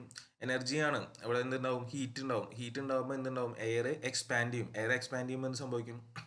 Surrounding air pushes the expanded air back and forth, causing the wave motion. അപ്പോൾ അവിടെ അങ്ങോട്ടും ഇങ്ങോട്ടും ഇതിനെ തള്ളിക്കൊണ്ടിരിക്കും. അപ്പോൾ അവിടെ ഒരു വേവ് മോഷൻ ഉണ്ടാവും of air which we recognise as thunder. ഈ ഒരു ഇതാണ് നമ്മൾ എന്തായിട്ട് കേൾക്കുന്നത്, തണ്ടർ ആയിട്ടുള്ള ഇതായിട്ട് നമുക്ക് ഫീൽ ചെയ്യുന്നത്. ഓക്കെ, അപ്പോൾ ഇതാണ് ലൈറ്റ്നിങ്ങിൻ്റെ ബേസിക് ആയിട്ടുള്ള പ്രിൻസിപ്പിൾ വരുന്നത്, അല്ലെങ്കിൽ ബേസിക് ഒരു തിയറി എന്ന് പറയുന്നത്. ഒരു മെക്കാനിസം കുറച്ചും കൂടി ഡീറ്റെയിൽ ആയിട്ട് നമുക്ക് പറയാം. 3 ഇതിലായിട്ടാണ് നമ്മളത് ഡീറ്റെയിൽഡ് പറയുന്നത്. So when A charge cloud, ഇതിലേക്ക് വരാം. So when A charge cloud passes over earth, it induces equal and opposite charge on earth below. ഇപ്പോൾ ഒരു ചാർജ് ക്ലൗഡ് നമ്മുടെ എർത്തിൻ്റെ മേലെ കൂടെ പോവുകയാണെങ്കിൽ അത് അതിൻ്റെ എന്ത് സംഭവിക്കും? Induces equal and opposite charge on the earth below. എർത്തിന് എവിടെയാണ് പോകുന്നതെന്ന് വെച്ച് കഴിഞ്ഞാൽ ഈക്വൽ ആൻഡ് ഓപ്പോസിറ്റ് ആയിട്ടുള്ള ഒരു ചാർജാണ് അത് അവിടെ ഉണ്ടാക്കുക എന്നാണ് പറയുന്നത്. ഓക്കെ, സോ ഒരു നെഗറ്റീവ്ലി ചാർജ് ക്ലൗഡാണ് പോകുന്നതെങ്കിൽ എന്ത് ചെയ്യും? It will induce positive charge on the earth below. അപ്പോൾ ഇവിടെ നെഗറ്റീവ്ലി ചാർജ് ക്ലൗഡ് ആണെങ്കിൽ അത് താഴത്ത് ഗ്രൗണ്ടിൽ എന്താണ് ഉണ്ടാക്കാൻ പോകുന്നത്? ഒരു പോസിറ്റീവ് ചാർജസ് ആണ് അവിടെ ഉണ്ടാക്കുക. And as the charge accrued by the cloud increases, this potential difference between the cloud and earth increase. അപ്പോൾ നമ്മളിവിടെ ക്ലൗഡ് ആൻഡ് എർത്ത് എന്ന രീതിയിലാണ് പറയുന്നത്. അപ്പോൾ ഇതിലത്തെ ചാർജ് ഇത് കിട്ടിയിട്ടുള്ളതിൻ്റെ ചാർജ് കൂടി പോകുന്നതനുസരിച്ച് ഇവിടുത്തെ ചാർജും ഓപ്പോസിറ്റ് ചാർജ് ആയിട്ടുള്ള ചാർജും കൂടിക്കൊണ്ടിരിക്കുക. അതിൻ്റെ അർത്ഥം ഇവർ തമ്മിൽ ഒരു പൊട്ടൻഷ്യൽ ഡിഫറൻസ് ആണ്, പ്ലസും മൈനസ് ആണല്ലോ. ആ പൊട്ടൻഷ്യൽ ഡിഫറൻസ് എന്ത് കൂടിക്കൊണ്ടിരിക്കും? അതായത് പൊട്ടൻഷ്യൽ ഗ്രേഡിയൻ്റ് എന്നുള്ള രീതിയിൽ നമുക്ക് പറയാം. And the gradient in the air increase. അപ്പോൾ ഇതൊരു എയർ എന്നുള്ള മീഡിയത്തിലാണല്ലോ വരുന്നത്. അപ്പോൾ ആ ഒരു പൊട്ടൻഷ്യൽ ഗ്രേഡിയൻ്റ് കൂടും. And when the potential gradient is sufficient, say 5 kV/cm to 10 kV/cm, break down the surrounding air, lightning stroke starts. അപ്പോൾ ഇത് ഇങ്ങനെ കൂടി അവസാനം ഈ എയറിൻ്റെ ബ്രേക്ക് ഡൗൺ സ്ട്രെങ്ത് ഉണ്ട് 5 kV/cm. അതിലും കൂടി കഴിഞ്ഞ് കഴിഞ്ഞാൽ എന്ത് സംഭവിക്കും? എയർ ബ്രേക്ക് ഡൗൺ ആവും. എയർ ബ്രേക്ക് ഡൗൺ ആയി കഴിഞ്ഞ് കഴിഞ്ഞാൽ എന്ത് സംഭവിക്കും? ഇത് ഇങ്ങോട്ട് കണ്ടക്ട് ചെയ്യും. അപ്പോൾ അങ്ങനെയാണ് എന്ത് ഉണ്ടാവുന്നത്? ലൈറ്റ്നിങ് സ്റ്റാർട്ട് ചെയ്യുന്നത് എന്നാണ് പറയുന്നത്. ഓക്കെ, അപ്പോൾ അതൊന്നും കൂടി ഡീറ്റെയിൽ ആയിട്ട് പറയുകയാണ്. So as soon as the air near the cloud breaks down, cloud break down ചെയ്യുമ്പോൾ ഇതിൽ വരുന്നത് ഇതാണ് ലൈറ്റ്നിങ് താഴോട്ട് ഇറങ്ങുന്നത്. അപ്പോൾ അതിലൊരു സ്ട്രീമർ എന്ന് പറഞ്ഞിട്ടുള്ള ഒരു ഇതുണ്ട്. Streamer call the leader streamer. ഇപ്പോൾ ഇതിനെയാണ് പറയുന്നത്, ഇങ്ങോട്ട് ഇറങ്ങുന്ന ഒരു കാണുന്ന ഒരു സാധനം എന്ന് പറയാമല്ലോ. അപ്പോൾ അതിനെ അറ്റത്തിൽ തന്നെ ലീഡർ എന്നാണ് പറയുക. Leader streamer or the pilot streamer start from the cloud towards the earth and carries charge with it. അപ്പോൾ ഇതിൽ നിന്ന് ഇങ്ങോട്ട് ഇറങ്ങി ഇങ്ങോട്ട് പോരാൻ തുടങ്ങി, ഗ്രൗണ്ടിലോട്ട് വന്നുകൊണ്ടിരിക്കുന്ന ആളാണ്. അപ്പോൾ അയാൾ ലീഡർ അല്ലെങ്കിൽ എന്താ പൈലറ്റ് സ്ട്രീമർ ചാർജും കൊണ്ടിട്ടാണ് ഇങ്ങോട്ട് വന്നുകൊണ്ടിരിക്കുന്നത്. Okay, and the leader streamer will continue its journey towards the earth as long as the cloud from which it originates feeds enough charge to it to maintain gradient at the tip of the leader streamer above the strength of the air. അതായത് എയറിൻ്റെ break down സ്ട്രെങ്ത്തിലും മേലെ ഒരു ഇത് maintain ചെയ്തിട്ട് ഇതിന് പോരാവുന്ന രീതിയിൽ ഇവിടെ charge ഉണ്ടെങ്കിൽ ഇതെന്ത് ചെയ്തുകൊണ്ടിരിക്കും? താഴോട്ട് ഇങ്ങനെ വന്നുകൊണ്ട് തന്നെ ഇരിക്കും. ഓക്കെ, താഴോട്ട് ഈ ലീഡർ ഇങ്ങനെ പോകുന്നോണ്ടിരിക്കും ഗ്രൗണ്ടിലോട്ട്. And if this gradient is not maintained, ഇപ്പോൾ ചാർജ് കുറവാണ്, ഗ്രേഡിയൻ്റ് ഇല്ലെങ്കിൽ എന്ത് സംഭവിക്കും? The leader streamer stops and the charge is dissipated without the formation of complete stroke. അപ്പോൾ ഫുൾ കംപ്ലീറ്റ് സ്ട്രോക്ക് ഉണ്ടാവാതെ തന്നെ അത് അവിടെ നിന്ന് പോകും. അല്ലെങ്കിൽ in other words leader streamer will not reach the earth. അതായത് ഇയാൾ ഇങ്ങോട്ട് താഴത്തോട്ട് എത്തില്ല എന്ന്. പിന്നെ ഇതിൽ സൈഡ് സ്ട്രീമറും സ്റ്റെപ്പ്ഡ് ലീഡറും ഒക്കെയാണ് ഈ കാണുന്നത്. അതായത് സ്റ്റെപ്പ് ലീഡർ എന്ന് അങ്ങനെ സ്റ്റെപ്പായിട്ട് വന്നുകൊണ്ടിരിക്കുന്നത് സൈഡ് സൈഡിലോട്ട് ഇതായി പോകുന്നതാണ്. And it may be noted that the current in the leader streamer is low, that is less than 100 ampere, and its velocity of propagation is about 0.05% of the velocity of light. Velocity of light ന്റെ ഒരു 0 to 0.5% speed എന്തിനുള്ളൂ, velocity ഉള്ളൂ എന്തിന്? ഈ leader. And the luminosity of the leader is also very low. അപ്പോൾ അത് ലൂമിനോസിറ്റിയും കുറവാണ്, കാണാനുള്ള പോസിബിലിറ്റിയും കുറവാണ് എന്നാണ് പറയുന്നത്. അപ്പോൾ in many cases the leader streamer continues journey towards earth until it makes contacts with the earth or some other object on the earth. ഇപ്പോൾ ഇത് ലീഡർ എല്ലാ കേസിലും എന്താ ഇതിൻ്റെ സ്ട്രെങ്ത് ഇല്ലാണ്ടായിട്ട് ഇപ്പോൾ ഇതിക്ക് വെച്ച് നിൽക്കണം എന്നില്ല, അതിങ്ങനെ പോന്നുകൊണ്ടിരിക്കും, താഴോട്ട് തന്നെ പോന്നുകൊണ്ടിരിക്കും. അവസാനം അതിന് ഒരു കോൺടാക്ട് കിട്ടുന്നവരെ, ഗ്രൗണ്ട് തന്നെ ആവണമെന്നില്ല, വേറെ എന്താണോ കോൺടാക്ട് അവിടെ കിട്ടും. And as the leader streamer moves towards the earth it is accompanied by points of luminescence which travel in jumps giving rise to stepped leaders. അപ്പോൾ ഇതിൽ ഇങ്ങനെ സ്റ്റെപ്ഡ് ആയിട്ടായിരിക്കും ചിലപ്പോൾ ലീഡർ വരിക എന്നുള്ളതാണ് പറയുന്നത്. And the velocity of the step leader exceeds 1/6 of that of the light and distance travel in one step is about 50 metre. അപ്പോൾ പെട്ടെന്ന് സ്റ്റെപ്ഡ് ആയിട്ടുള്ള ലീഡറാണ് വരുന്നതെങ്കിൽ പെട്ടെന്ന് ട്രാവൽ ചെയ്യുന്നതാണ് 15 മീറ്റർ ഒക്കെ ഇതിൽ ട്രാവൽ ചെയ്യാനുള്ള possibility ഉണ്ട്. And it may be noted that the stepped leaders have sufficient luminosity and give rise to first visual phenomenon of discharge. അപ്പോൾ നമുക്ക് കാണാൻ പറ്റുന്ന ഫസ്റ്റ് വിഷ്വൽ ഫിനോമിന എന്ന് പറയുന്നത് ഈ സ്റ്റെപ്ഡ് ലീഡർ ആണ്, പെട്ടെന്ന് വരുന്ന സ്റ്റെപ്ഡ് ആയിട്ടുള്ള ഇതാണ്. Okay, and the path of the leader streamer is a path of ionization and therefore of complete break down of insulation. ഇപ്പോൾ നമുക്ക് അറിയാം ലീഡർ സ്ട്രീമർ വന്നുകൊണ്ടിരിക്കുന്നത് അയണൈസേഷൻ വഴിയാണ്, complete break down of insulation ആണ് ഉണ്ടാവാൻ പോകുന്നത്. And as the leader streamer reaches near the earth a return streamer shoots up from the earth to the cloud following the same path as the main channel of the downward leader. അപ്പോൾ അതായത് ഇത് ഇവിടേക്ക് തിരിച്ച് ഇങ്ങനെ എത്തി ഗ്രൗണ്ടിലോട്ട് എത്തിയ ഉടനെ തന്നെ ഇവിടുന്ന് തിരിച്ച് അങ്ങോട്ട് ഒരെണ്ണത്തിനെ വിടാൻ നോക്കും. അതായത് തിരിച്ചൊരു സെയിം പാത്ത് കൂടെ അങ്ങോട്ട് വിടാൻ നോക്കുകയാണ് ചെയ്യുന്നത്. And the action can be compared with the closing of A switch between the positive and negative terminals, the downward leader having negative charge and the return streamer the positive charge. അതായത് just ഒരു comparison പറഞ്ഞുള്ളൂ. അപ്പോൾ അതായത് ഇത് plus എന്നാണ് minus എന്നാണ് താഴോട്ട് വന്നെങ്കിൽ തിരിച്ചു വിടുന്ന പ്ലസ് എന്ന് മേലോട്ട് വിടാൻ നോക്കുകയാണ്. And this phenomenon causes sudden spark which we call lightning. ഇത് മെയിൻലി പെട്ടെന്നൊരു വലിയ സ്പാർക്ക് ഉണ്ടാവും, ഇത് ലൈറ്റ്നിങ് എന്ന് നമ്മൾ പറയുന്നത്. Okay, and with the resulting neutralization of much of the negative charge on the cloud, any further discharge from the cloud may have to originate from some other portion of it. അപ്പോൾ ഇവിടുത്തെ മൊത്തം charge തീർന്നു കഴിഞ്ഞാൽ പിന്നെ അവിടുന്ന് വരില്ല എന്നുള്ള രീതിയിൽ പറയുന്നതാണ്, വേറെ ഒരു പോർഷൻ നിന്ന് വേണം കണ്ടിന്യൂ ചെയ്യാൻ എന്നുള്ളത്. ഓക്കെ, ഇതിൽ നമ്മൾ മെയിനായിട്ട് നോട്ട് ചെയ്യേണ്ട കുറച്ച് പോയിന്റ്സ് എന്തൊക്കെയാണെന്ന് വെച്ച് കഴിഞ്ഞാൽ lightning discharge which usually appears to the eye as a single flash is in reality made up of a number of separate strokes that travel down the same path. അപ്പോൾ അതായത് lightning discharge നമുക്ക് ഒറ്റയടിക്ക് കാണുന്നുവെങ്കിലും അത് actually ഒരെണ്ണമല്ല, എന്താണ് made up of a number of separate strokes that travel down the same path. Same പാത്തിലൂടെ വരുന്ന different സ്ട്രോക്കുകളാണത്. And the interval between them varies from 0.0005 to 0.5 second and each separate stroke starts as downward leader from the cloud. For downward leader ആയിട്ടാണ് താഴോട്ട് വരുന്നത്. And it has been found that 87% of all lightning strokes result from negatively charged clouds and only 13% originate from positively charged clouds. And it has been estimated that throughout the world there occur about 100 lightning strokes per second. 100 lightning strokes per second ഉണ്ടാവുന്നുണ്ട് എന്നാണ് പറയുന്നത്. അപ്പോൾ ഇതൊക്കെ lightning എന്ന് പറയുന്നത് അത്ര important ആയതുകൊണ്ടാണ് ലൈറ്റ്നിങ്ങിനെ കുറിച്ചാണ് നമ്മൾ ഇപ്പോഴും പറഞ്ഞുകൊണ്ടിരിക്കുന്നത്. With respect to power system പറഞ്ഞില്ല. ലൈറ്റ്നിങ്ങിൻ്റെ പ്രിൻസിപ്പിളും മെക്കാനിസം അതിൻ്റെ കുറച്ച് പോയിന്റ്സ് ഒക്കെയാണ് ഇവിടെ ഇപ്പോൾ നമ്മൾ ഡിസ്കസ് ചെയ്തുള്ളൂ. Okay, and lightning discharge may have currents in range of 10 kilo ampere to 90 kilo ampere. അപ്പോൾ അത്രയും ഹൈ കറണ്ടൊക്കെ ഉണ്ടാവാം എന്നാണ് പറയുന്നത്. ഇനി തന്നെ ഇതിൽ തന്നെ ഡിഫറെൻറ്റ് ടൈപ്സ് ആണ് വരുന്നത്. ഡിഫറെൻറ്റ് ടൈപ്സ് ഓഫ് സ്ട്രോക്ക് എന്നാണ് പറയുക, ലൈറ്റ്നിങ് സ്ട്രോക്ക് എന്ന് പറയുമ്പോൾ. അപ്പോൾ അത് തന്നെ 2 ടൈപ്പ് ഉണ്ട്, ഡയറക്റ്റും ഇൻഡയറക്റ്റും സ്ട്രോക്സ് ഉണ്ട്. ഓക്കെ, ഇപ്പോൾ അത് നമ്മൾ പവർ സിസ്റ്റത്തിൻ്റെ ബേസിലാണ് ഇത് പറയുന്നത് കേട്ടോ. അതായത് over head lines, towers, substations, ഇതിലൊക്കെ എങ്ങനെ ലൈറ്റ്നിങ് വന്നിട്ട് എഫക്റ്റ് ചെയ്യാമെന്നുള്ളതിൻ്റെ ബേസിലാണ്. പിന്നെ നമ്മൾ പവർ സിസ്റ്റത്തിലേക്ക് കൊണ്ടുവന്നു.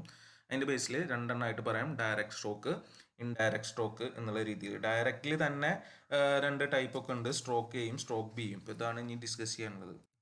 ഓക്കെ, ഇപ്പോൾ ഡയറക്റ്റ് സ്ട്രോക്ക് എന്താണെന്ന് നോക്കാം. In the direct stroke, lightning discharge, that is this current path, is directly from the cloud to the subject equipment. Consider overhead line. ഇപ്പോൾ ഡയറക്റ്റ് ക്ലൗഡിൽ നിന്ന് എന്താണ് നമ്മളുടെ പവർ സിസ്റ്റം എക്യുപ്മെൻ്റ് അതിലോട്ട് വരുന്ന ഡയറക്റ്റ് ഫ്ലാഷ് വരുന്ന, direct current flow വരുന്ന, current path ഉണ്ടാവുന്നതിനെയാണ് direct stroke എന്ന് പറയുന്നത്. നമ്മളിവിടെ തൽക്കാലം കൺസിഡർ ചെയ്യുന്നത് ഓവർ ഹെഡ് ലൈനിൻ്റെ കേസാണ്. ഓവർ ഹെഡ് ലൈനിൻ്റെ കേസിലേക്ക് ഇപ്പോൾ ഓവർ ഹെഡ് ലൈനിലോട്ട് ക്ലൗഡിൽ നിന്ന് ഡയറക്റ്റ് വരുന്നതിനാണ് ഡയറക്റ്റ് സ്ട്രോക്ക് എന്ന് പറയുന്നത്. അത് തന്നെ പക്ഷേ 2 കേസിൽ ഉണ്ടാവാനും പോകുന്നുണ്ട്. And from the line the current path may be over the insulated down the pole to the ground. അപ്പോൾ അതായത് ലൈനിലോട്ട് വന്നു എന്നുള്ളൊരു കാര്യമല്ലോ, അത് അതിൻ്റെ പാത്ത് കംപ്ലീറ്റ് ആണോ, പാത്ത് കംപ്ലീറ്റ് ആവുന്നത് ഗ്രൗണ്ടിലോട്ട് പോകണം. അപ്പോൾ ഗ്രൗണ്ടിലോട്ട് പോകുന്നത് എന്ത് വഴിയായിരിക്കും? Path may be over the insulators down the pole to the ground. ഇപ്പോൾ ഇൻസുലേറ്ററിൻ്റെ മുകളിൽ കൂടെ പോൾ വഴി നേരെ ഗ്രൗണ്ടിലോട്ട് പോവുകയാണ് ചെയ്യുന്നത്. അപ്പോൾ ഇതൊക്കെ അതിന് പാത്ത് അവിടെ ഇൻസുലേറ്റർ ആണെങ്കിലും അതിൻ്റെ മുകളിൽ കൂടെ കയറി പോവുകയാണ് ചെയ്യുന്നത് പറഞ്ഞാൽ അത്രയും ഹൈ വോൾട്ടേജ് വന്ന് അവിടെ എന്തുണ്ടാക്കുന്നുണ്ടാവും, ഒരു ആർക്ക് ഫോം ചെയ്യുന്നുണ്ടാവും. And the over voltage set up due to the stroke may be large enough to flash over this path direct to the ground. അപ്പോൾ ഇൻസുലേറ്റർ ഒന്നും നോക്കില്ല, നേരെ അത് ഫ്ലാഷ് ഓവർ ചെയ്തിട്ട് നേരെ ഗ്രൗണ്ടിലോട്ട് പോകും. അത്രയും ഹൈ വോൾട്ടേജ് ആണ് അവിടെ വന്ന് നിൽക്കുന്നുണ്ടാവുക. സോ ഇതിനെ രണ്ടായിട്ട് പറയാം, stroke A and stroke B. So first direct സ്ട്രോക്കിൽ സ്ട്രോക്ക് എ എന്താന്ന് പറയാം. The lightning discharge is from the cloud to the subject equipment. Direct ഒരു ക്ലൗഡ് സബ്ജക്റ്റ് എക്യുപ്മെന്റ് അത്ര മാത്രമേ, ഒറ്റ ക്ലൗഡ്, വേറെ ആൾക്കാരതിൽ റിലേറ്റഡ് അല്ലെങ്കിൽ ആ ഒരു ഇതിൽ എന്താ പറയുക, സ്ട്രോക്ക് എയിൽ ഒരൊറ്റ ക്ലൗഡിനെ എഫക്റ്റ് വരുന്നുള്ളൂ, വേറെ ക്ലൗഡുകളുടെ റിലേഷൻ വരുന്നില്ല. അടുത്ത സ്ട്രോക്ക് ബി വരുമ്പോൾ ഒറ്റ ക്ലൗഡ് അല്ല, ഡിഫറെൻറ്റ് ക്ലൗഡ്സിൻ്റെ ഒരു മൂവ്മെൻറ്റ് കാരണമാണ് ഉണ്ടാവുന്നത്, പറയുമ്പോൾ മനസ്സിലാവും. So in this case lightning discharge is from the cloud to the subject equipment. The cloud will induce a charge of opposite sign on the tall object. ഇപ്പോൾ ഇവിടുത്തെ കേസിൽ നമ്മുടെ ട്രാൻസ്മിഷൻ ലൈനാണ്. ഇപ്പോൾ ഇതിൻ്റെ മുകളിൽ ഫുള്ള് നെഗറ്റീവ് ചാർജ് ഇൻഡ്യൂസിങ്, ഈ positive cloud. Okay, and when the potential between this cloud and the line exceeds the break down value of air. ഇപ്പോൾ ഇവിടെ ഉണ്ടാകുന്ന പൊട്ടൻഷ്യൽ ഡിഫറൻസ്, നെഗറ്റീവ് കാരണം ഇവിടെ ഒരു പൊട്ടൻഷ്യൽ ഡിഫറൻസ് ഉണ്ടാവില്ല. അപ്പോൾ ഇത് നമ്മൾ എയറിൽ കൂടിയാണ്, എയറിൻ്റെ ബ്രേക്ക് ഡൗൺ സ്ട്രെങ്ത്തിനെ എക്സീഡ് ചെയ്ത് കഴിഞ്ഞാൽ അവിടെ ബ്രേക്ക് ഡൗൺ ഉണ്ടാവും. And lightning discharge occurs between the cloud and the line. അപ്പോൾ നേരെ ഇങ്ങോട്ട് വരും, പിന്നെ അത് ഒറ്റയടിക്ക് ഇങ്ങനെ ഫ്ലാഷ് ഓവർ ചെയ്ത്, ഇപ്പോൾ ഇവിടെ ഇൻസുലേറ്റർ ഉണ്ടോ ഇല്ലയോ എന്ന് നോക്കില്ല, അതൊക്കെ അവിടെ ഫ്ലാഷ് ഓവർ ചെയ്ത് നേരെ എവിടോട്ട് പോകും, ഗ്രൗണ്ടിലോട്ട് പോകും. അപ്പോൾ അതാണ് ഡയറക്റ്റ് സ്ട്രോക്ക് എ എന്ന് പറയുന്നത്. ഇനി സ്ട്രോക്ക് ബിയിൽ ഒരൊറ്റ ക്ലൗഡ് അല്ല അവിടുത്തെ പിക്ചറിൽ വരുന്നുള്ളൂ. ഇപ്പോൾ ഒരു 3 ക്ലൗഡുകൾ ഇവിടെ ഉണ്ട്. ഇപ്പോൾ നോർമൽ കണ്ടീഷനിൽ എന്താ സംഭവിക്കുക എന്ന് വെച്ച് കഴിഞ്ഞാൽ, ഇപ്പോൾ ഇവിടെ ഇപ്പോൾ പി ക്യൂ ആർ എന്ന് പറഞ്ഞ 3 ക്ലൗഡുകളുണ്ട്. ഇപ്പോൾ നോർമലി ഈ പി കുറച്ച് അപ്പുറത്താണെന്ന് വിചാരിക്കാം, ആൻഡ് ക്യൂവും ആറും ഒന്ന് പോസിറ്റീവും ഒന്ന് നെഗറ്റീവ് ചാർജ് ഒരു ഏകദേശം ഒന്ന് ന്യൂട്രലൈസ് ചെയ്തിട്ട് ഒന്ന് ബാലൻസ് ചെയ്തിട്ടാണ് അവിടെ നിൽക്കുന്നത്. പരസ്പരം ഒന്നും ഇല്ലാത്ത ഒരു പൊട്ടൻഷ്യൽ ഡിഫറൻസ് ഉണ്ടായി ഇങ്ങനെ നിന്നുകൊണ്ടിരിക്കുകയാണ്. അതിൻ്റെ ഇടയ്ക്കാണ് എന്ത് വരാൻ പോകുന്നത്, ഇങ്ങോട്ട് പി കയറി വരുന്നത്, പോസിറ്റീവ് ചാർജ് ആയിട്ടുള്ള പി. അപ്പോൾ ഇവർ തമ്മിൽ പരസ്പരം ന്യൂട്രലൈസ് ചെയ്ത് കഴിഞ്ഞ് കഴിഞ്ഞാൽ എന്ത് സംഭവിക്കും, ഈ പോസിറ്റീവ് ചാർജഡ് ആയിട്ടുള്ള ആർ എന്ന് പറയുന്ന ക്ലൗഡ് അവിടെ ഒറ്റയ്ക്കാവും. അപ്പോൾ അത് ഒറ്റയ്ക്കാകുമ്പോൾ ഓട്ടോമാറ്റിക്കലി എന്ത് ചെയ്യും, അത് താഴേക്ക് വേറൊരു വഴി കണ്ടെത്തിയിട്ട് ഇങ്ങോട്ട് പോരാൻ നോക്കും. അപ്പോൾ അങ്ങനെ ഇൻഡയറക്റ്റ് ആയിട്ട് ഡയറക്റ്റ്ലി തന്നെ വേറെ ക്ലൗഡുകൾ വന്നിട്ട് ക്ലൗഡ് വന്നതിൻ്റെ എഫക്റ്റിലാണ് ഇത് ഉണ്ടാകുന്നത്. അപ്പോൾ ഇതിനാണ് സ്ട്രോക്ക് ബി എന്ന് പറയുന്നത്. So the lightning discharge occurs on the over head line as A result of stroke A between the clouds. ഇപ്പോൾ ഇവിടെ ഡയറക്റ്റ് ഉണ്ടാകുന്നത് ഇവർ തമ്മിലാണ്, ഏതാ പിയും ക്യൂവും തമ്മിലാണ് സ്ട്രോക്ക്. തൊട്ട് മുന്നേ നമ്മൾ പറഞ്ഞ പോലെ ഒരു എന്താണോ നമ്മളുടെ ഒരു എക്യുപ്മെന്റ് അല്ലെങ്കിൽ ഒരു സബ്ജക്റ്റ്, അതിൻ്റെ മുകളിലേക്ക് നേരെ ക്ലൗഡ് എന്ന് വരുന്നത്. അപ്പോൾ നേരത്തെ കേസിൽ ട്രാൻസ്മിഷൻ ലൈൻ എന്ന് പറഞ്ഞ നേരെ ക്ലൗഡ് ടു ക്ലൗഡ് നടന്നു, അതാണ് സ്ട്രോക്ക് എന്ന് പറയുന്നത് ഡയറക്റ്റ്. അതിൻ്റെ എഫക്റ്റ് കാരണം ഇവിടെ ഉണ്ടാവുന്നതാണ്. Okay, so there are 3 clouds P, Q and R having positive, negative and positive charges respectively, and the charge on the cloud Q is bounded by the cloud R. അപ്പോൾ normally ക്യൂവും ആറും, ക്യൂവിനെ ആറിൻ്റെ ചാർജാണ് bound ചെയ്ത് വെച്ച് നിർത്തുന്നത്. And if the cloud P shift to near, ഈ പി ഇങ്ങനെ അടുത്തടുത്ത് വന്ന് ഇതിൻ്റെ ക്യൂവിൻ്റെ അടുത്ത്, then lightning discharge will occurred between them. അതായത് സ്ട്രോക്ക് എ ഉണ്ടായി between them on and the charges on both these clouds disappear. അപ്പോൾ ഡിസ്ചാർജ് ഉണ്ടായി കഴിഞ്ഞാൽ അതിൻ്റെ ചാർജ് അവിടെ പോയി. ആൻഡ് ഇപ്പോൾ എന്ത് സംഭവിക്കും, result is that the cloud are suddenly becomes free and it then discharges rapidly to the earth ignoring tall. അപ്പോൾ നേരെ അത് എർത്തിലോട്ട് ഡിസ്ചാർജ് ചെയ്യുന്നു. അപ്പോൾ അങ്ങനെ ഉണ്ടാകുന്ന സ്ട്രോക്കിനെയാണ് സ്ട്രോക്ക് ബി എന്ന് പറയുന്നത്. ഇതാണ് നമ്മുടെ ഡയറക്റ്റ് സ്ട്രോക്ക്. അപ്പോൾ ഇതിൽ നോട്ട് ചെയ്യേണ്ട കാര്യങ്ങൾ എന്താണെന്ന് വെച്ച് കഴിഞ്ഞാൽ, ഒന്ന്, direct stroke in the power system are very rare ആണ്. Then secondly, stroke A will always occur on tall objects and hence protection can be provided against. അപ്പോൾ ടോൾ ഒബ്ജക്ട്സിലാണ് സ്ട്രോക്ക് ഉണ്ടാവുന്നത്. അപ്പോൾ അങ്ങനത്തെ ടോൾ ആയിട്ടുള്ള സ്ട്രക്ചേഴ്സ്, ഇലക്ട്രിക്കൽ സ്ട്രക്ചേഴ്സ് എന്തൊക്കെയാണ് വരുന്നത് അതിനനുസരിച്ച് നമ്മൾ പ്രോപ്പർ ആയിട്ടുള്ള പ്രൊട്ടക്ഷൻ കൊടുക്കുക. However, stroke B completely ignores the high objects. ഇപ്പോൾ സ്ട്രോക്ക് ബിയിൽ നോർമലി ഹൈ ഒബ്ജക്ട്സിലെല്ലാം ഉണ്ടാവുന്നതെന്ന് പറയുന്നത് ഹൈ ഒബ്ജക്റ്റിനെ ഇഗ്നർ ചെയ്തിട്ടാണ് വരുന്നത് of the object and can even strike നേരെ ഗ്രൗണ്ടിലോട്ട് തന്നെ ചിലപ്പോൾ അത് വരാം എന്നാണ് പറയുന്നത്. And therefore it is not possible to provide protection against stroke B. ഇപ്പോൾ സ്ട്രോക്ക് ബിക്ക് പ്രൊട്ടക്ഷൻ കൊടുക്കാൻ പറ്റില്ല. ഇനി നെക്സ്റ്റ് അതിൽ വരുന്നതാണ് ഇൻഡയറക്റ്റ് സ്ട്രോക്ക്. സോ ഇൻഡയറക്റ്റ് എന്ന് പറഞ്ഞു കഴിഞ്ഞാൽ നമുക്ക് ഊഹിക്കാം, result from the electrostatically induce charges on the conductors due to the presence of charge clouds. ഇപ്പോൾ ഇൻഡയറക്റ്റ് ആയിട്ടാണ് നടക്കുന്നത്, അത് കാരണം ഉണ്ടാകുന്നത് ഇൻഡ്യൂസ് ചെയ്യുന്ന ഇലക്ട്രോസ്റ്റാറ്റിക്കലി ഇൻഡ്യൂസ് ചെയ്ത ചാർജസ് ആണ്. Result from the electrostatically induce charges on the conductors due to the presence of charge cloud. Charge cloud വന്ന് നിന്നുകൊണ്ട് താഴത്ത് ഇൻഡ്യൂസ് ചെയ്യുന്ന ചാർജ് കാരണം ഉണ്ടാവുന്നതാണെന്നാണ് പറയുന്നത്. സോ ഇവിടെ നമ്മളൊരു പോസിറ്റീവ്ലി ചാർജ് ക്ലൗഡാണ് കാണുന്നത്. charge cloud is above the line, and this induces negative charge on the line by electrostatic induction. So electrostatic induction കാരണം നേരെ ഈ ക്ലൗഡിന്റെ ചോടെ മാത്രം എന്ത് ഇൻഡ്യൂസ് ചെയ്യും, നെഗറ്റീവ് ചാർജ് ഇൻഡ്യൂസ് ചെയ്യും. And this negative charge however will be only on that portion of the line right under the cloud. ഇപ്പം നേരെ അതിന്റെ ചോട്ടിലാണ് ഉണ്ടാവുക. And the portion of the line away from it will be what positive charge. ഇപ്പം ഇതിൻ്റെ അപ്പുറം ഇപ്പുറം നേരെ ഇതിൻ്റെ ഓപ്പോസിറ്റ് ചാർജിലേക്കാണ് നിൽക്കുക. ഏതാ പോസിറ്റീവ് ചാർജ് എന്നുള്ള രീതിയിലോട്ട് മാറും. And induce positive charge leaks slowly to the earth via insulators. ഇപ്പോൾ ഇവിടെ ഉണ്ടാവുന്ന ഈ ഇൻഡ്യൂസ് ചെയ്തിട്ടുള്ള പോസിറ്റീവ് ചാർജ് പൊട്ടൻഷ്യൽ കൂടുകയാണെങ്കിൽ മുന്നേ പറഞ്ഞ പോലെ എവിടോട്ട് ഗ്രൗണ്ടിലോട്ട് പോകാനുള്ള സാധ്യതയുണ്ട്. And when the cloud discharge to earth or to another cloud, the negative charge on the wire is isolated and it cannot flow quickly to the earth over the insulators, and the result is that the negative charge rushes along the line in both directions in the form of traveling waves. And the majority okay, അപ്പോൾ അതായത് ഇപ്പോൾ ഇവിടെ നിൽക്കുന്ന ഈ ഒരു cloud എന്ന് പറയുന്നത് അത് ചിലപ്പോൾ വേറെ വഴി കൂടെ ഡിസ്ചാർജ് ചെയ്ത് കഴിഞ്ഞാൽ എന്ത് സംഭവിക്കും, ഇയാളോട് ഒറ്റപ്പെട്ട പോലെ ഈ നെഗറ്റീവ് ചാർജസ്. അപ്പോൾ ഈ നെഗറ്റീവ് ചാർജിന് എങ്ങോട്ടെങ്കിലും പോകണം, അപ്പോൾ അത് ഇങ്ങോട്ടും ഇങ്ങോട്ടൊക്കെ പോകാൻ ശ്രമിക്കും. അത് കാരണം ഉണ്ടാവും ട്രാവലിംഗ് വേവ് ഉണ്ടാവും. ട്രാവലിംഗ് വേവ് ഉണ്ടാവും നമുക്കറിയാം, ഓട്ടോമാറ്റിക്കലി ഹൈ വോൾട്ടേജ് ചാർജ് അതിൻ്റെ ഉള്ളിൽ വരാനുള്ള പോസിബിലിറ്റി. ഓക്കെ, ഇതിനാണ്, അതുകൊണ്ടാണ് ഇതിനെ ഇൻഡയറക്റ്റ് എന്ന് പറയുന്നത്. കാരണം ഇത് നേരെ ഇങ്ങോട്ട് സ്ട്രൈക്ക് ചെയ്യുന്നില്ല, ഇത് വേറൊരു വഴിക്ക് പോകുമ്പോൾ ഇവിടെ ഇൻഡ്യൂസ് ചെയ്ത് വെച്ചിട്ടുള്ള ചാർജിന് പോകാൻ വഴി ഇല്ലാണ്ട് അത് ട്രാവലിംഗ് വേവ് ആയിട്ട് ഉണ്ടാവുന്നതിനെയാണ് നമ്മളെന്ന് പറയുന്നത് ഇൻഡയറക്റ്റ് സ്ട്രോക്ക് എന്ന് പറയുന്നത്. And majority of the surges in transmission line are caused by indirect lightning stroke. ഇപ്പോൾ നോർമലി ഇൻഡയറക്റ്റ് ലൈറ്റ്നിങ് സ്ട്രോക്സ് ആണ് പവർ സിസ്റ്റത്തിൽ ഉണ്ടാവുന്നത് എന്നാണ് പറയുന്നത്. അപ്പോൾ ഇതിൻ്റെ ഹാംഫുൾ എഫക്ട്സ് എന്തൊക്കെയാണ്? A direct or indirect lightning stroke on transmission line produces steep fronted voltage wave on the line. ഇപ്പോൾ നമ്മൾ ഏറ്റവും അധികം കണ്ട പോലെ സ്റ്റീപ്പ് ഫ്രണ്ടഡ് ആയിട്ടുള്ള വോൾട്ടേജ് വേവ് ഉണ്ടാവും. അതായത് പെട്ടെന്ന് വോൾട്ടേജ് പിക്കപ്പ് ചെയ്യുന്ന വോൾട്ടേജ് വേവ് അവിടെ ഉണ്ടാവുന്നു. And the voltage of this wave may rise from 0 to peak value, say even to 2000 kV in about 1 microsecond and decay to half the peak value in say 5 microsecond. അപ്പോൾ അത്രയും പെട്ടെന്ന് rice ചെയ്ത് അത്രയും പെട്ടെന്ന് down ആവുന്ന വേവുകളാണ് ഉണ്ടാവുക. And such steep fronted voltage wave will initiate travelling waves along the line.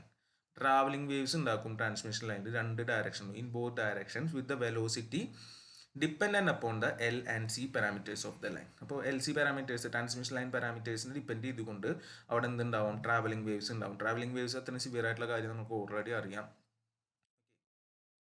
അപ്പോൾ എന്താണ് ഇത് കാരണം ഉണ്ടാവുന്നത്? The travelling waves produce due to lightning surges will shatter the insulators and may even wreck poles. അപ്പോൾ അത്രയും സിവിയർ ആയിട്ടാണ് വരിക. അപ്പോൾ ഇൻസുലേറ്റേഴ്സിനൊക്കെ ഷാറ്റർ ചെയ്യാം, ഈവൻ പോൾസ് ഒക്കെ റെക്ക് ചെയ്ത് കളയാനുള്ള സിവിയറിറ്റി ഉണ്ട്. And if the travelling waves produced due to lighting hit the winding of a transformer or generator. അപ്പോൾ ഇത് ട്രാവലിംഗ് വേവ്സ് അങ്ങ് പോയി നമ്മളുടെ ട്രാൻസ്ഫോമറിൻ്റെ ജനറേറ്ററിൻ്റെ വൈൻഡിങ്ങിനെ ഹിറ്റ് ചെയ്തെന്ന് സംഭവിക്കും. It may cause considerable damage. The inductance of the winding opposes any sudden passage of electric charge through it, and therefore electric charge piles up against the transformer or generator, and this induces such an excessive pressure between the windings that insulation may break down, resulting in production of arc. അതായത് നമുക്കറിയാം ഇൻഡക്റ്റൻസിൻ്റെ property അറിയാം, sudden change in current അത് സമ്മതിക്കില്ല. അപ്പോൾ അത് oppose ചെയ്യാൻ നോക്കും ഈ വരുന്ന ട്രാവലിംഗ് വേവിന്. അപ്പോൾ അത് കാരണം അവിടെ ചാർജ് അക്യുമുലേറ്റ് ചെയ്ത് അവസാനം ആർക്ക് ഉണ്ടായി അവിടെ ബ്രേക്ക് ഡൗൺ സംഭവിക്കും. And while normal voltage between the turns is never enough to start an arc, once the insulation has broken down, insulation breakdown നടന്നു കഴിഞ്ഞാൽ an arc has been started by momentary over voltage, and the line voltage is usually sufficient to maintain the arc long enough to severely damage the machine. അപ്പോൾ ഈ travelling wave അത്രയും severe ആണെന്ന് പറയുന്നത്, അതായത് അവിടെ കുറേ പോയി പൈലപ്പ് ചെയ്ത് അവസാനം നോർമൽ വോൾട്ടേജ് തന്നെ അടുത്ത ബ്രേക്ക് ഡൗൺ നടന്നു, ഇൻസുലേഷൻ ബ്രേക്ക് ഡൗൺ നടന്നു കഴിഞ്ഞാൽ എന്ത് സംഭവിക്കാം, ഈ ആർക്ക് അവിടെ മെയിൻറ്റെയിൻ ചെയ്യാൻ പറ്റും എന്നുള്ളതാണ് പറയുന്നത്. And if the arc is initiated in any part of the power system by lightning stroke, this arc will set up very disturbing oscillations in the line, and this may damage other equipment connected to the line. അപ്പോൾ എല്ലാ oscillation ബാക്കി എക്യുപ്മെൻറ്റ്സിനെയും effect ചെയ്യാനുള്ള സാധ്യത ഉണ്ട്. അപ്പോൾ അതുകൊണ്ട് നമ്മൾ അത്രയും സിവിയർ ആയിട്ട് അതിനെ കണക്കാക്കും വേണം, അതിനെ അഗേൻസ്റ്റുള്ള പ്രൊട്ടക്ഷൻ കൊടുക്കും വേണം എന്നുള്ളതാണ് പറഞ്ഞു വരുന്നത്. അപ്പോൾ ഇതാണ് അടുത്ത ഇതിൽ നമ്മൾ ഡിസ്കസ് ചെയ്യാൻ പോകുന്നത്. ഇതിൻ്റെ പ്രൊട്ടക്ഷൻ സ്കീംസ്, ലൈറ്റ്നിങ് പ്രൊട്ടക്ഷൻ സ്കീംസിനെ കുറിച്ചാണ് കൂടുതൽ ഡിറ്റക്ട് ചെയ്യുന്നത്. അതിനെ പറയാം സർജ് അറസ്റ്റേഴ്സ്, ലൈറ്റ്നിങ് അറസ്റ്റേഴ്സ് അല്ലെങ്കിൽ സർജ് ഡൈവേർട്ടേഴ്സ് എന്ന് പറയും. Surge diverter or lightning arrester. അപ്പോൾ അതിനെക്കുറിച്ചാണ് നമ്മൾ ഇനി പറയാൻ പോകുന്നത് എന്ന് പറഞ്ഞാൽ protected device which conducts the high voltage surges on the power system to the ground. അപ്പോൾ അതിന് വേണ്ടിയിട്ടുള്ള സെറ്റപ്പ്, അപ്പോൾ അതിനെക്കുറിച്ചാണ് ഡീറ്റെയിൽ ആയിട്ട് നമുക്ക് ഇനി പഠിക്കാനുള്ളത്.